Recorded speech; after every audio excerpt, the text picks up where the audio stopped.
Bueno, mis hermanos, entonces vamos a la palabra del Señor. Saludos a todos los que nos están también viendo allí a través de la pantalla. Dios los bendiga. Vamos entonces a leer allí en Juan capítulo 15. Juan capítulo 15, versículos 1 y 2. Juan 15, 1 y 2. ¿Ya los tenemos? Juan 15, 1 y 2. Yo soy la vid verdadera y mi Padre es el labrador. Todo pámpano que en mí no lleva fruto lo quitará, y todo aquel que lleva fruto lo limpiará para que lleve más fruto. Aclaremos que pámpano también se puede decir rama. Este está escrito pues en un español bastante de hace unos años, entonces por eso usa la palabra pámpano.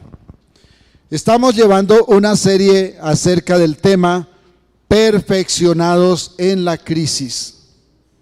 Repito, perfeccionados en la crisis, y esta es la parte 3. Y en la primera parte aprendimos cómo el sufrimiento fue factor determinante para la madurez de Jesús como humano. Jesús jamás maduró como hijo de Dios, porque siendo Dios, Él es perfecto. Pero como humano y por amor de nosotros debió hacer todo el proceso de madurez de cualquiera de nosotros. Vamos a darle gracias a Dios por eso, porque Él se puso en nuestro lugar y nos dio la bendición de ocupar todo, absolutamente todo, en nuestro lugar. Señor, gracias porque nos concedes el privilegio de escudriñar tu palabra. Gracias porque Cristo se puso en nuestro lugar. Danos oídos para oír, oídos de sabios para oír tu palabra, para que seamos edificados y podamos crecer. En el nombre de Jesús. Amén. Aprendimos cómo el sufrimiento fue factor determinante para la madurez de Jesús como humano, y cómo también fue determinante para perfeccionar su obediencia total al Padre Eterno. No solamente maduró como ser humano, sino que también aprendió total obediencia. Y esto no porque Cristo fuese alguna vez desobediente y necesitaba aprender, sino porque Él debía llevar nuestra culpa, y entonces fue puesto en la tierra como quien no sabía obedecer, aunque era obediente perfecto. Pero fue puesto en la tierra como quien no sabía obedecer, y a través del dolor entonces debía aprender a obedecer. ¿Me hice entender? Jamás desobedeció, jamás fue desobediente, pero puesto en nuestro lugar, fue puesto como humano verdadero, y como humano verdadero aprendió obediencia para llevar la culpa por nuestra desobediencia. ¿Esto está claro? Listo, mis hermanos, eso es lo que aprendimos en la primera parte. En la segunda sesión comprendimos que todos los escogidos, los hijos de Dios, los santos del Señor, es decir, ustedes y yo, si es que todos somos hijos de Dios, alcanzamos madurez y aprendemos obediencia al Padre a través del dolor. Yo no sé si los hijos de Dios se han dado cuenta que cuando nuestro corazón se va demasiado detrás de algo o de alguien, Dios nos toca eso. Cuando los padres idolatran a sus hijos, Dios toca a esos hijos. A veces con enfermedad, a veces con alguna situación, a veces incluso con la muerte. ¿Por qué? Porque Él debe formarnos y no debe haber nada ni nadie que ocupe el lugar del Señor en nuestro corazón. Algunos me han escuchado decir que si somos capaces de pelear con Dios porque un hijo se nos enferma, tengamos cuidado porque puede morir ese hijo. Porque siempre el Señor debe ocupar el primer lugar. Entonces todos los santos del Señor, los escogidos, los hijos de Dios, alcanzamos madurez y aprendemos obediencia a través del dolor. Fíjense que es el mismo camino de Jesucristo, solamente que Cristo estaba ocupando nuestro lugar, para que lo suyo y lo mío fuera posible por la obra del Espíritu Santo, el Consolador. También aprendimos que así como el Creador quemó la escoria del pecado del mundo, pasando a su Hijo por el fuego, pasando a Cristo por el fuego, el Padre quemó todo el pecado, la escoria del pecado del mundo en el sacrificio de Cristo. Así también nos pasa a nosotros por fuego, para quemar toda la escoria de nuestro pecado personal y santificarnos para hacernos más a la imagen de Cristo. No está bien que cuando nos pasa algo salgamos a pensar, eso fue seguro porque esta mañana no oré. No está bien. Pero una cosa que debemos saber es que si acostumbramos no orar, lo más probable es que tengamos que ser pasados por fuegos para que aprendamos a orar. Me refiero a esto: Dios no se parece en nada a nuestros papás, cuando nos esperaban en la puerta con el juguete aquí detrás a ver en qué le hemos embarrado y por si acaso de todas formas nos daban. Y perdónenos la mamá, no estoy exagerando, estoy diciendo esto para hacer entender que el Padre Eterno no se parece a nuestros padres, que tantas veces hasta fueron injustos. Y los que somos padres lo hemos sido. Pero sí es cierto que el dolor es necesario para que aprendamos las disciplinas, las sanas disciplinas de la santidad. Las sanas disciplinas de caminar en obediencia y ser formados en el carácter de humanos para asemejarnos al carácter de Cristo. ¿Me estoy haciendo entender? Mencionamos entonces que hay 3 ejemplos gráficos en la Biblia en las cuales la palabra de Dios nos ilustra cómo es que el Padre nos forma y cómo es que es necesario ser purificados en el dolor. Y ya vimos 2. El primero tiene que ver con que un padre que ama a su hijo lo disciplina. El papá y la mamá que deja que sus hijos hagan lo que les plazca, no los ama. Les está abriendo el camino para que vayan directico a la condenación. Pero quien ama a sus hijos los disciplina, porque este mundo está corrompido desde el principio y si no los cuidamos, su naturaleza los lleva a desviarse hasta perderse. Entonces Dios nos pone como instrumentos para que nosotros impidamos, por la misericordia del Señor, pero siendo sus instrumentos, lo hacemos, impidamos que eso pase. Así que parejas jóvenes, ustedes que no tienen hijos, que están comenzando, deben saber que es su responsabilidad disciplinar, formar, primero enseñar, segundo podar y después también cortar, disciplinar, para que entonces sus hijos, nuestros hijos, mañana no sean un problema para esta sociedad, que ya está suficientemente envenenada como para que le sumemos a alguien más. Si no lo hacemos, entonces vemos padres que le mandan los hijos a los profesores a ver si los profesores se los forman. con todo respeto por los maestros, pero hoy la educación no está diseñada para formar, sino para deformar. O entonces pues los mandamos a la iglesia, que vayan a la clase de niños a ver si la esposa del pastor hace algo, la hermana Julia Estela hace algo. Esa responsabilidad le corresponde a los padres. La iglesia y el colegio ayudan, pero si los padres no le dan lo que se haga en la iglesia, regularmente se pierde.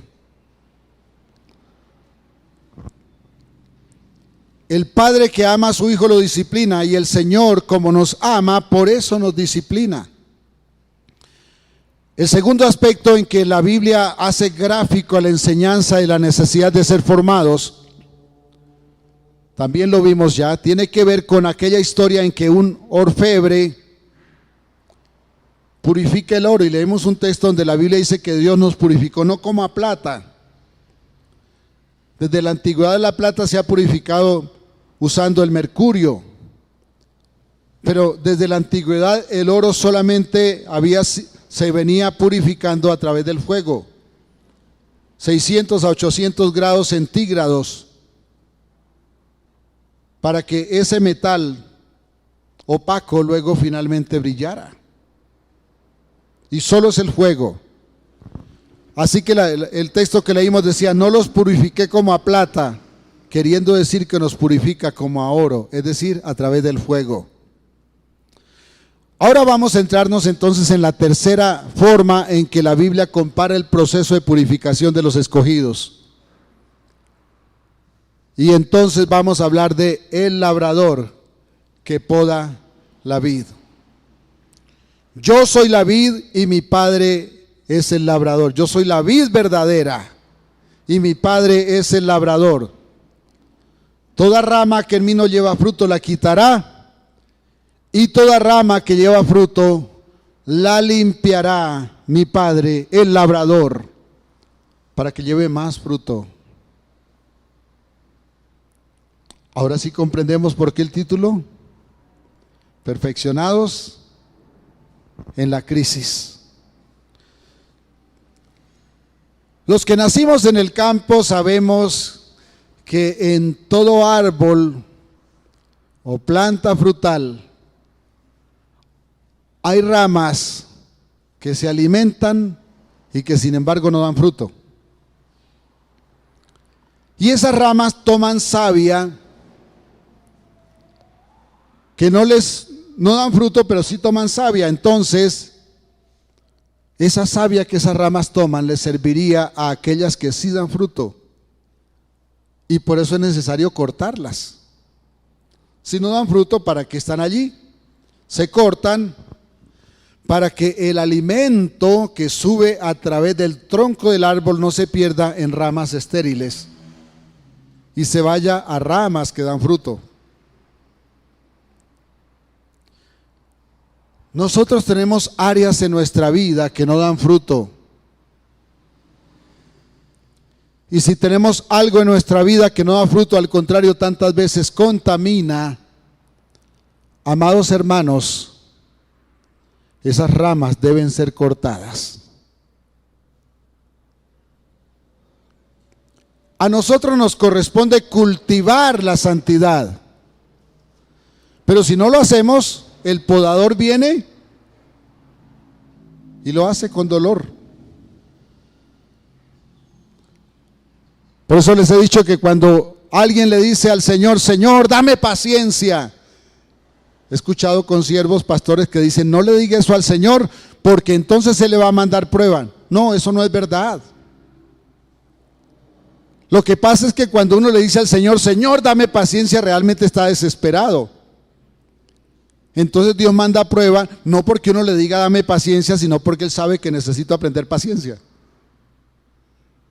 Entonces, como el que dice, Señor, dame paciencia, realmente vive desesperado, Dios le manda prueba, dígale o no le diga, porque Él ama a sus hijos y nos disciplina. Nos forma en disciplina. Recuerde que la disciplina es pariente de la palabra discípulo, que tiene tres componentes. El discipulado tiene tres componentes. Primero, la enseñanza, alguien enseña. Segundo, el aprendizaje, alguien aprende. Y tercero, Cuando no se aprende, entonces queda el tercer componente, que es el dolor, el castigo. El proceso de poda duele, pero es necesario.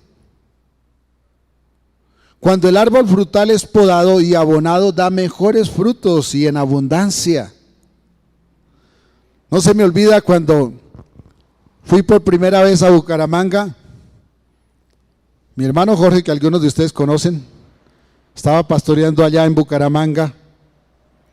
Había sembrado 2 plantas, un badeo y un maracuyá, en el patio de la casa. Y estaban tan hermosos esos bejucos que eso hacían un sombrío grande, pero ninguno de los 2 daba fruto. Entonces un día molesto, le mandó el machete primero al de maracuyá y esperó a ver si el de badea le servía la idea, y entonces de pronto daba fruto y tampoco daba fruto. Pero un día se encontró con una persona que le dijo: el problema es de la tierra. Esas plantas están muy hermosas, pero necesita sales, la tierra no las tiene. Entonces le dijeron: póngale alrededor de la raíz 1 libra de sal y una panela. Lo hizo. Recuerdo que la primera cosecha le cogimos 120 frutos y él la iba a cortar porque no daba fruto. ¿Qué hace el buen agricultor? Poda y nutre.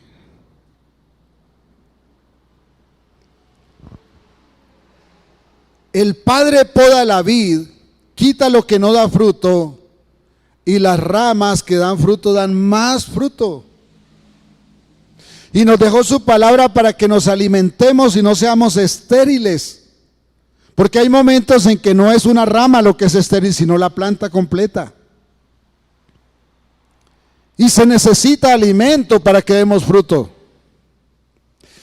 Ahora, somos tan frágiles y somos tan delicados, a veces tan arrogantes, tan orgullosos, que casi siempre le reclamamos al Señor y le decimos: ¿por qué a mí?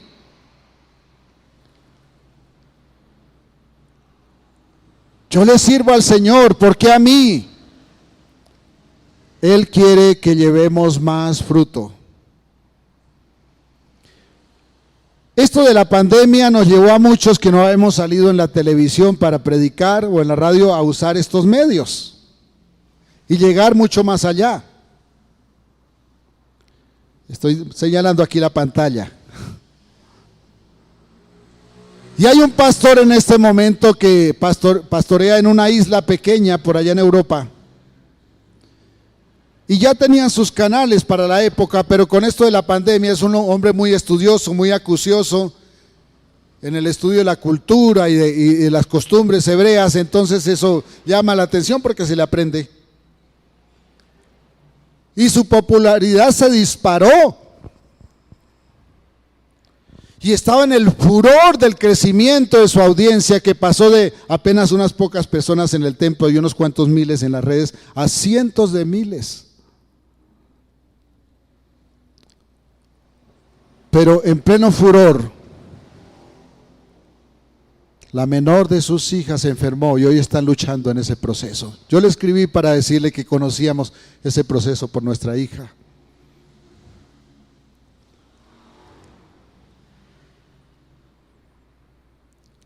Cualquiera puede decir: ¿por qué a mí, Señor, si yo te sirvo? Pero tenemos que aprender a respondernos a nosotros mismos. ¿Y por qué no? Si necesito ser formado. Y el más grande y el más pequeño de los hijos de Dios necesitamos ser formados. Así que el Padre nos poda para que llevemos más fruto.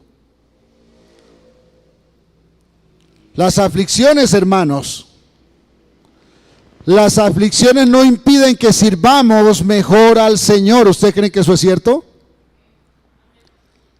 Les voy a poner un ejemplo de aquí. Aquí tenemos a Rosita. Todos sabemos que Rosita, mi cuñada, tiene dificultades para ver, pero hace revolar ese grupo de guerreras.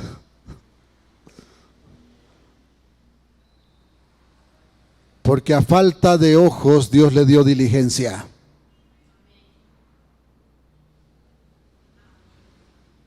Amén. Las aflicciones no son un impedimento para que nosotros sirvamos al Señor. Al contrario, son instrumentos para formar nuestro carácter, para llevarnos a desarrollar potenciales que de otra manera jamás hubiéramos visto.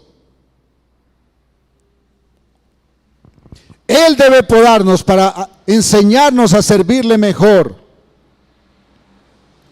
La productividad de las ramas no solo depende de que permanezcan unidas a la vid, sino que depende también de que sean adecuadamente podadas por el viñador. Usted puede ser un hijo de Dios y sin embargo ser una rama improductiva. Puede estar pegada a la rama. Si se despega, se seca. Una vez me dijo una mujer, creo que les conté eso hace 8 días, permítame, lo repito. Es que mi hijo andaba con los tíos que son pastores y era muy servicial, servía en la iglesia, muy hábil, muy servidor. Pero se fueron los tíos para los Estados Unidos y a él se le olvidó servir, y le dije, ¿y dónde se están congregando? Dijo, no, es que en el pueblo donde estamos no hay iglesia. Mi respuesta fue, órgano que se separa del cuerpo se pudre. ¿Es verdad o no es verdad? Órgano que se separa del cuerpo se pudre. Hijo de Dios no solamente debe permanecer unido a la vid, debe servir además, debe dar fruto. Cuando damos fruto, somos más podados. Pero también dice la palabra que la gloria, la expectativa de gloria es más grande. Porque yo no he visto el primer árbol de naranja que le den garrote si no tiene naranjas. Pero cuando tiene naranjas, el árbol de naranja, el de mango, cuando tiene fruto le dan garrote, hermanos. Y le tumban ramas. Porque hay perezosos que no suben los árboles, sino que prefieren agarrote. Y a veces los que nos pisan los callos son los más cercanos, los de la casa. Claro, si yo estoy aquí y alguien está en otra ciudad, ¿cómo me va a pisar los callos? Pero si estamos aquí paraditos los dos, más fácil que me pisen. No solo dependemos de que permanezcamos unidas a la vid, sino que además seamos adecuadamente podados y así daremos fruto. La poda, amados hermanos, la poda es drástica, parece cruel, porque recorta mucho la planta. A veces la poda implica que la planta quede casi desnuda. ¿Cuántas veces usted se ha sentido desnudo después de una prueba? A veces escuchamos personas que nos dicen, pero ¿hasta cuándo el Señor se va a ensañar conmigo? La respuesta es hasta que sea necesario.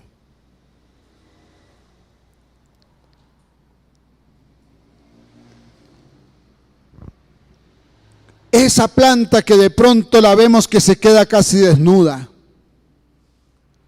Y algunos sabemos qué es eso, ¿no? Este servidor sabe lo que es salir a la calle a mirar a ver si alguien botó un billetico de 1,000 para llevar un pancito y unos huevos para partirlos para 6. Y es cuando nos sentimos desnudos. Y les cuento que es más duro haber tenido y no tener que nunca haber tenido. Tal vez muchos de ustedes saben qué es eso. Pero eso hace el Señor con nosotros por amor. Porque necesitamos ser podados. Porque después de que el viñador deja esa planta casi desnuda, nacen renuevos. Y esos renuevos dan fruto. Los que sabemos que es habernos acostado sin comer alguna vez por hambre, entendemos más fácil el hambre del que la está padeciendo. El que nunca sabe qué es pasar hambre, difícilmente ve a un hambriento sin juzgarlo. Lo primero que le dice es flojo, perezoso, y tal vez tenga razón. Pero quien sabe qué es el dolor, no puede evitar también saber qué es el dolor del que lo está padeciendo. Por eso la palabra de Dios dice: llorad con los que lloran, gozaos con los que se gozan.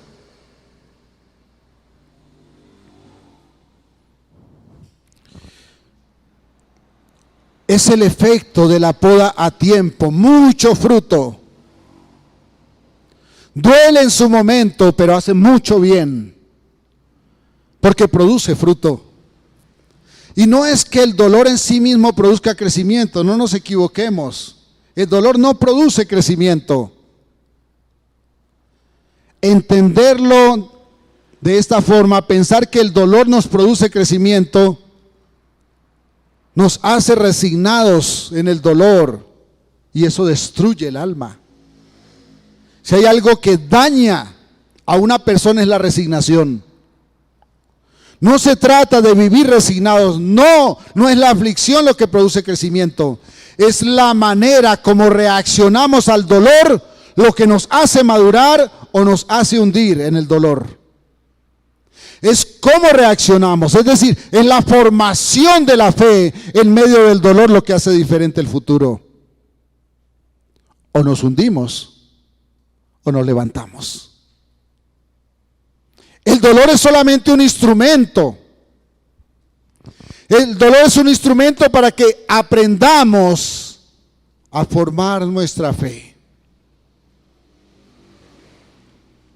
Como somos tan tercos y no nos gusta aprender a las buenas, entonces toca a través del dolor.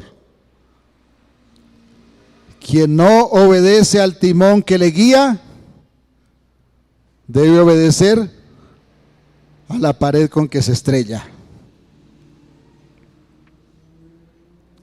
No es la aflicción la que produce crecimiento, es la manera como reaccionamos. Porque aprendemos a manejar las dificultades. Porque aprendemos a manejar las crisis. Aquel que se ha quebrado aprende a valorar el precio de cada moneda, y entonces cuando las tenga no se le van a perder porque no las malgasta. Lo que pasa es que el sufrimiento humilla la carne, y entonces nos queda mirar al que produce el querer como el hacer, y Él nos recibe y pone fruto en nosotros. Cuando nosotros humillamos la carne, entonces somos más humildes, y como somos más humildes, estamos preparados para manejar más capital espiritual, más capital emocional, y tantas veces hasta más capital financiero. Porque cosa dura de manejar es un levantado. Pero aquel que sabe cuánto cuesta cada cosa de lo que tiene, valora lo que tiene. Cuando los hijos no han sufrido, no valoran la familia. Por eso cuando se les muere la mamá, se quieren ir con ella a la tumba.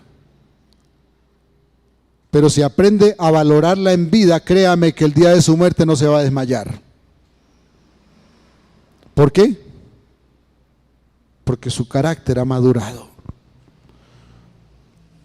No es el dolor el que nos hace crecer, pero no crecemos sin sufrimiento. Porque es necesario que aprendamos, que adquiramos sabiduría para manejar las crisis. Sin pasar la aflicción y sobrepasar la angustia, no alcanzaremos el eterno galardón de gloria del que habla el gran apóstol Pablo. Allí en 2 Corintios capítulo 4, leamos. 2 Corintios 4, 16 al 18. Solo si sobrepasamos las crisis, aprendemos a valorar ese premio, esa gloria que nos espera. Por tanto, no desmayamos. ¿Por qué no desmayamos? Porque sabemos lo que nos espera. Porque valoramos lo que nos espera. Por tanto, no desmayamos. Antes, aunque nuestro hombre exterior se va desgastando, el interior, no obstante, se renueva de día en día. Porque esta leve tribulación momentánea produce en nosotros un cada vez más excelente y eterno peso de gloria. No mirando nosotros las cosas que se ven, sino las que no se ven, pues las cosas que se ven son temporales, pero las que no se ven son eternas. Esta leve tribulación momentánea, en la pasada sesión decíamos que el apóstol Pablo sabía que era que le destrozaran sus carnes con azotes. Sabía que era naufragar en el mar. Sabía que era de ser apedreado hasta que lo dejaron creyendo que estaba muerto y al otro día estaba predicando. Yo no he visto eso sino en las anacondas, que las deja uno casi muertas, o en las chuchas o runchos, que los deja uno casi muertos y apenas da uno la espalda se levantan y siguen.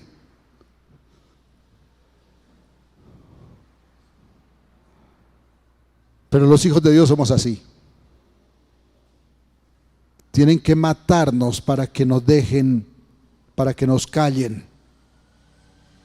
Porque siempre nos levantamos de nuevo.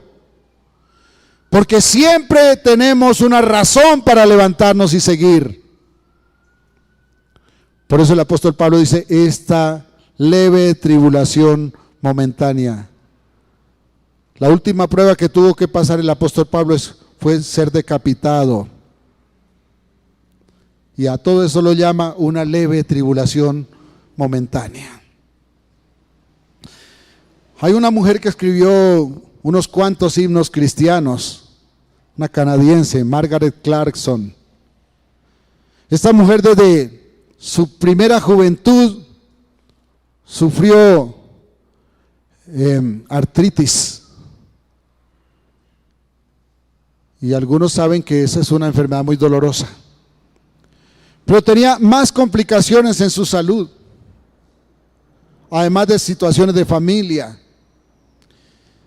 Y ella se enojó con Dios y vivía terriblemente enojada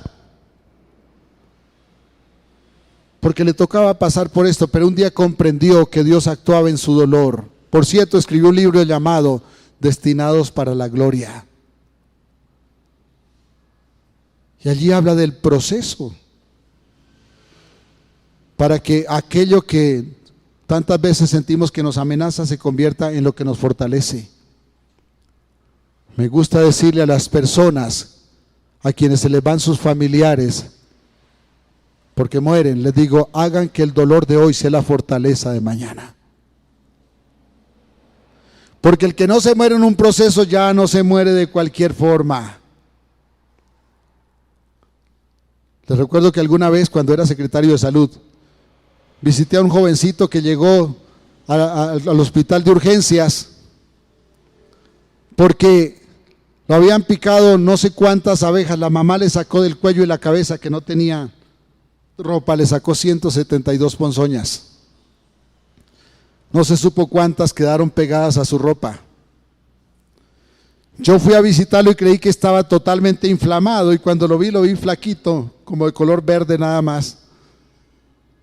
Le digo, mijito, a usted ya no lo mata cualquier picada de zancudo. Y lo hice reír.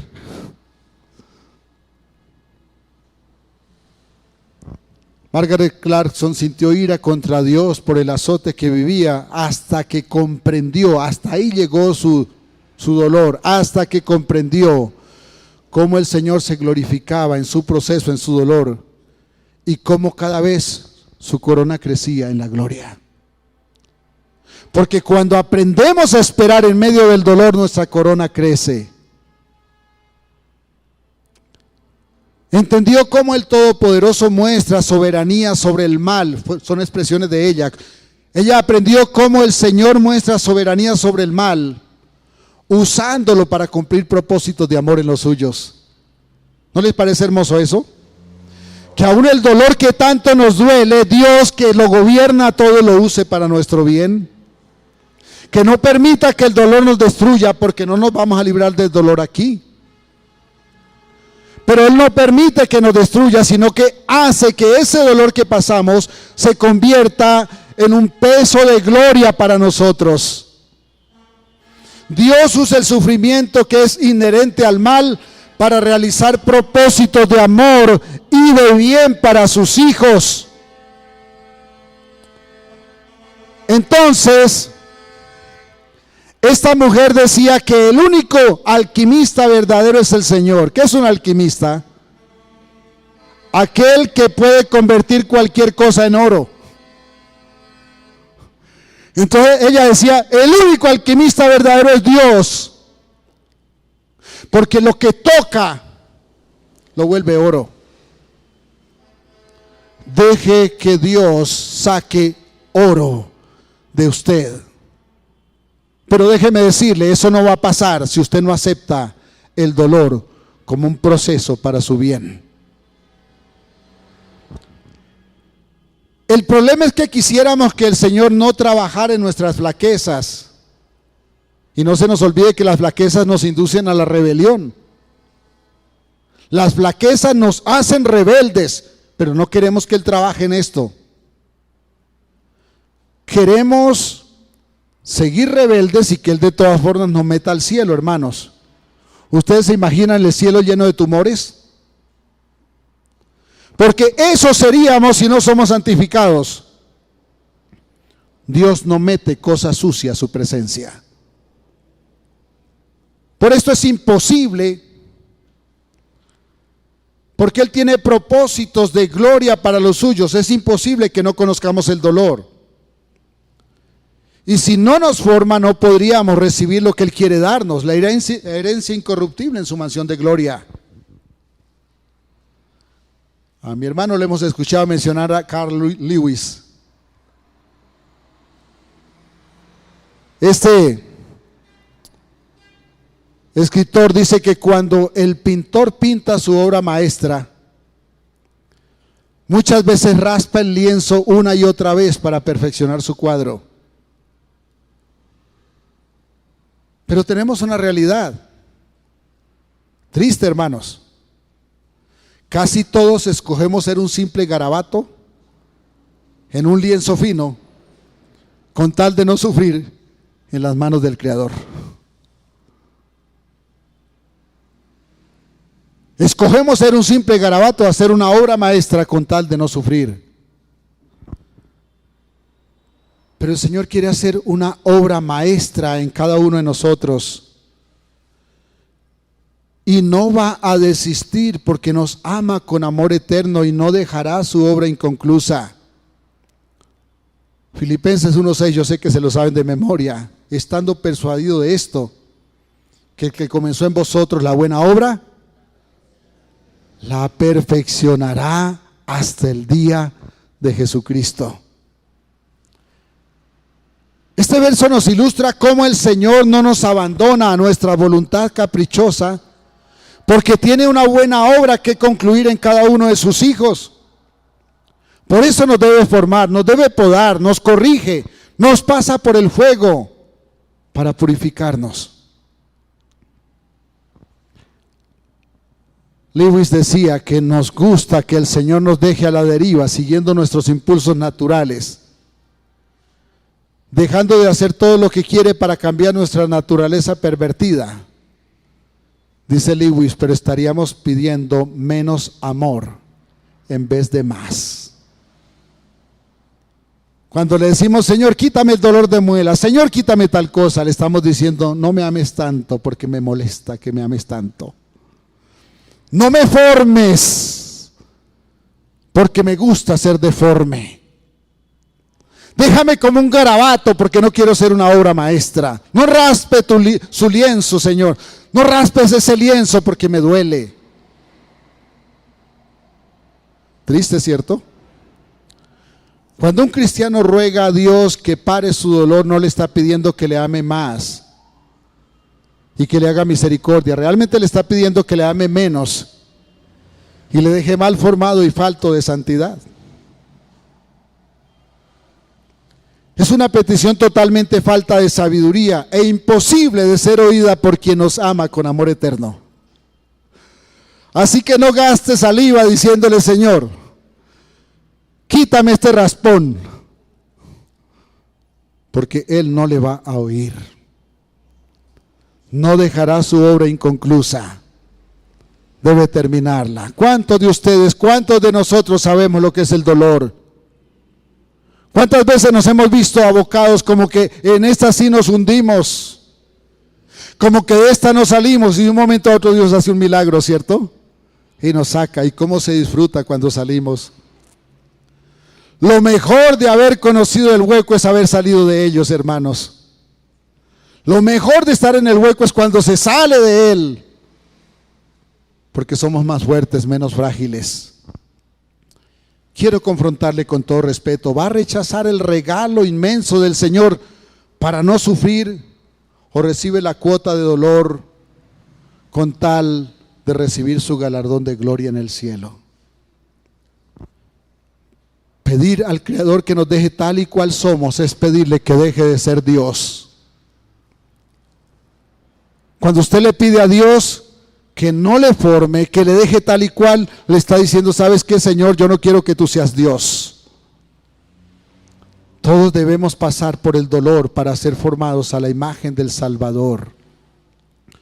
Cuando entendemos esto, somos equipados para que cuando llegue la aflicción, que llegará, podamos ver la mano sabia del Creador moldeando su imagen, porque el pecado destrozó la imagen que Él puso en nosotros cuando nos hizo. Y esto pasó cuando nos rebelamos en Edén, cuando caímos en pecado. El dolor duele, pero es diferente sufrir la frustración de sentirnos huérfanos de su amor a pasar la prueba sabiendo que Él está perfeccionando en nosotros una obra de valor incalculable por medio del sufrimiento. La obra consiste en hacernos como Jesús. Un hijo perfeccionado vale más que todo el universo. Escúcheme bien, un hijo que ha sido perfeccionado vale más que todo el universo, porque el hijo siempre valdrá más que la herencia. ¿O no es así? ¿Acaso usted no entrega todo lo que tiene por salvar la vida de uno de sus hijos? Dios lo dio todo y usted vale más que todo el universo. Me refiero a la creación material. Recuerde, como usted reaccione al sufrimiento hace la diferencia entre una vida amargada y una vida plena de satisfacción y felicidad. Sabiendo que Él está moldeando la mejor versión de Cristo en nosotros, una obra maestra. Entonces, ¿cómo va a reaccionar frente a la próxima dificultad que deba vivir? ¿Cómo va a reaccionar? Reflexione y tome una decisión sabia. Oremos. Póngase un momentico conmigo. Ore conmigo, y usted que me está viendo allá en la pantalla también hágalo, por favor. Repita en voz alta para poder guiarle. Diga conmigo: Padre nuestro que estás en los cielos.